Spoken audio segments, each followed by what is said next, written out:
விதைத்ததுதான் விளையும். அக்கா, நான் சொல்றத நீ நல்லா கேளு என்று சின்ன மருமகள் பெரிய மருமகளிடம் கிசுகிசுத்தது வீட்டினுள் நுழைந்த சுந்தரத்தின் காதில் விழுந்ததும் சற்று தயங்கி நின்று காதை கூர்மையாக்கினார்.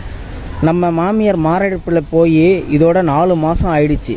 அத்தை இருந்தப்போ மாமாவை அவங்களே கவனிச்சுக்கிட்டாங்க. இப்போது நாமும் எவ்வளோ நாளைக்கு தான் இப்படியே அவரையும் கவனிச்சுக்கிட்டு இந்த ஒண்டி குடுத்தனத்தில் வாழுறது? நாமும் மற்றவங்க மாதிரி தனியாக வாழ வேணாமா என்று கேட்டாள் சின்னவள். அதுக்காக நம்ம புருஷனுங்க சம்பாதிக்கிற சம்பாதியத்தில் இந்த டவுனில் 4000 5000 வாடகை கொடுத்து தனியாக போக முடியுமாடி? இது கவலையுடன் பெரியவள். முடியாது தான். அதுக்கு தான் நான் ஒரு ஐடியா சொல்கிறேன். நம்ம புருஷங்க 2 பேரும் மாமா கடைக்கு போகாத இந்த 4 மாதத்தில் கடையை நல்லா கவனித்து தொழிலை கற்றுக்கிட்டாங்க. இனி மாமாவோட தயவு இல்லாமலேயே இவங்க சம்பாதிப்பாங்க. அதனால் மாமாவை முதியோர் இல்லத்தில் சேர்த்துடலாம்னு சொல்கிறேன் என்று அழுத்தமாக சொன்னாள் சின்னவள்.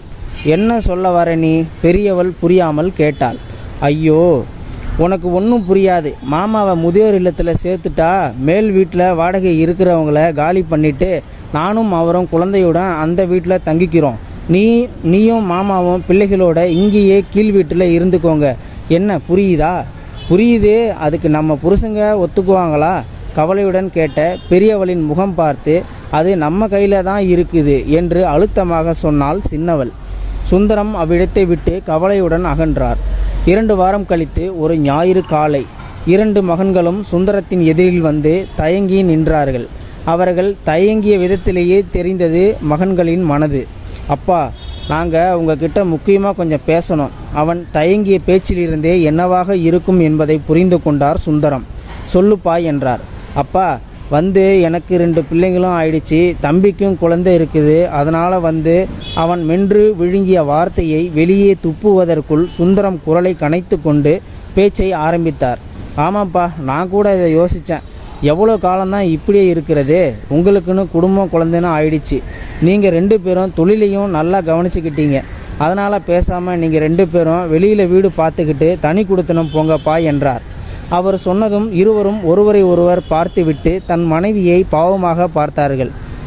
இப்படி அவர் சொல்லுவார் என்று யாரும் எதிர்பார்க்கவில்லை. அது எப்படி மாமா? ஊர் என்ன சொல்லும்? சின்னவள் குரல் வெளிவந்தது. ஊர் நம்ம என்ன செஞ்சாலும் அதற்கு எதிர்மறையாக தான் சொல்லும்.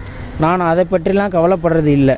இது என்னோட வீடு. நானும் என் மனைவியும் வாழ்ந்த வீடு. கடைசி காலத்தில் அவன் நினைவோடு நான் வாழ நினைக்கிறேன். எனக்கு பென்ஷன் வருது, மேல் வீட்டு வாடகை வருது. என் நண்பனுடைய பேரன் படிக்கிறதுக்கு இங்கே தங்கிக்கிறேன்னு சொன்னான். வேலைக்கு ஒரு ஆளை வச்சுக்கிட்டா போகுது. நீங்கள் கிளம்புற வழியை பாருங்கள். சுந்தரம் சொல்லிவிட்டு நாளிதழை புரட்ட ஆரம்பித்தார். நால்வரும் என்ன செய்வது என்று தெரியாமல் கையை பிசைந்தனர். நண்பர்களே, இது உண்மையிலுமே ஒரு அருமையான பதிவு தான். இந்த பதிவு பார்த்துட்டு இருக்கிற நீங்கள் இந்த பதிவு பற்றின கருத்துக்களை கீழே இருக்கிற கமெண்ட் செக்ஷனில் மறக்காமல் சொல்லுங்கள்.